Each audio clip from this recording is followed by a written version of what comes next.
আমরা একটা সুন্দর বাংলাদেশ করতে চাই যেখানে রাষ্ট্র নিজের নাগরিককে গুম করবে না, খুন করবে না। আমরা চাই এমন দেশ যেখানে যে কোনো সাধারণ নাগরিক তার ন্যায্য বিচার পাবে, রাষ্ট্রের কাছ থেকে তার ন্যায্য হিসাব বুঝে নিবে।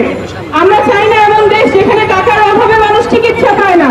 আমরা চাই না এমন দেশ যেখানে সুশিক্ষার অভাব থাকে। আমরা একটা সুন্দর বাংলাদেশ করতে চাই যেখানে রাষ্ট্র নিজের নাগরিককে গুম করবে না, খুন করবে না।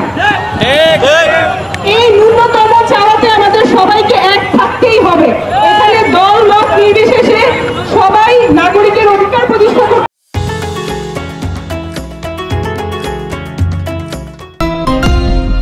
হবে। ন্যূনতম বেঁচে থাকার অধিকার তো আমাদের সবার থাকা উচিত। রাষ্ট্র কেন নিজের নাগরিককে গুম করবে? রাষ্ট্র কেন নিজের নাগরিককে খুন করবে? এই অবস্থা থেকে আমাদের বের হয়ে আসতেই হবে। যেই জন্য আমরা নতুন সংবিধানের কথা বলছি। কিছুক্ষণ আগেই আমরা আহত যোদ্ধাদের সাথে দেখা করে আসলাম।